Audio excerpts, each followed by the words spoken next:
Today we will explain our new topic, how to represent an irrational number on number line. Day before we explained how to represent the rational number on number line, but today we will explain how to represent an irrational number on number line. So students, let us take the example. A question we are having. Question is that represent square root 2. Here we are having square root 2 on number line.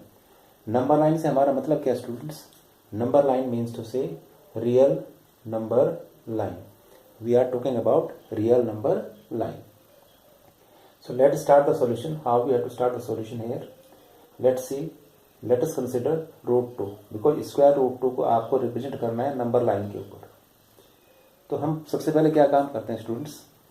Square root 2 यानी कि आपके पास number एक 2 है, तो 2 से पहले आपको एक ऐसा नंबर फाइंड करना है that must be a perfect square number. So 2 से पहले 1 एक ऐसा रियल नंबर है which is a perfect square, और एक ऐसा ही रियल नंबर हमने 2 के बाद फाइंड करना है that must be a perfect square to some number, and that number we are having is 4. So 1 and 4 are two such numbers which are perfect square. 1 before 2, 1 after 2. So let's put square root over 1. So square root 1, what we get 1. Similarly, we can put square root over 4. So square root 4 becomes equal to 2. Here you can see square root 2 will become equal to 2. You can see. Now it means that the number square root 2 lies between 1 and 2. So students, ये आपको help करेगा in plotting the square root 2 on number line. Now what you have to do, आपको करना क्या है? सबसे पहले हमें एक रियल नंबर लाइन ड्रॉ करनी है that extends from minus infinite to plus infinite. Students, ये लाइन आपको कोई भी लाइन ड्रॉ कर लेनी है, एनी लाइन एनी लेंथ. इसमें कोई मेजरमेंट की रिक्वायरमेंट नहीं है. Only you have to put minus infinite on left side and plus infinite to right side. Then इसके बाद आप क्या करेंगे स्टूडेंट्स? आप इसमें 0 मार्क करेंगे. फिर कंपास या स्केल से एक पर्टिकुलर यूनिट लेना है. यूनिट मीन्स टू से आपको एक फिक्स डिस्टेंस लेना है. वो 2 सेंटीमीटर हो सकता है, 1 इंच हो सकता है, 2 इंच हो सकता है, 4 इंच हो सकता है. That you have to take as 1 unit. यहाँ हमने आइडिया से by assumption we assume that distance is 1 unit, और 1 यूनिट के इस पर डिफरेंट जैसे हमने रेशनल नंबर में किया था सेम हम यहाँ पर मार्क लगा देते हैं and write them as 1 2 3 4 5 and so on. इसके बाद स्टूडेंट्स आपको क्या करना है? एज यू कैन सी जो हमारा नंबर जो हमें प्लॉट करना है दैट इज स्क्वायर रूट 2, ये नंबर स्टूडेंट्स लाई करता है 1 और 2 के बीच में. सो स्क्वायर रूट से पहला जो नंबर आपके पास है वो 1 है, तो 1 के ऊपर आपने एक परपेंडिकुलर ड्रॉ करना है to the number line. Students, I am telling 1 again. आपको 1 के ऊपर एक let this point is A, इस पे एक परपेंडिकुलर ड्रॉ करना है विच इज A1. इस 1 के ऊपर आपको एक यूनिट डिस्टेंस का आंकड़ा लगाना है दैट इज A1. स्टूडेंट्स, ये डिस्टेंस ए से लेके A1 तक ये भी 1 यूनिट है और ये भी 1 यूनिट है.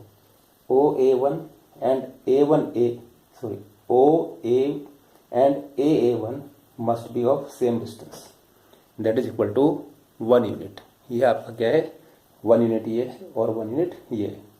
Keep in mind angle OAA1 ये 90 डिग्री है.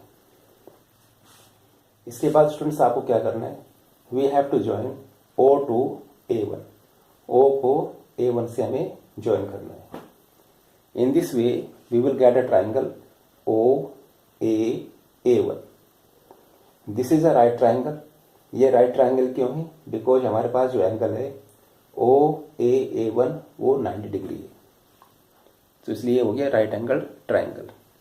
सो जो डिस्टेंस आपका OA1 होगा वो that will be equal to root 2. वो स्क्वायर रूट 2 के इक्वल होगा. अब आपको क्या करना है? What you have to do, you can take O as centre and in compass you will measure the distance OA1. Yes students, you have to take a compass and you will make O as center and take radius OA1.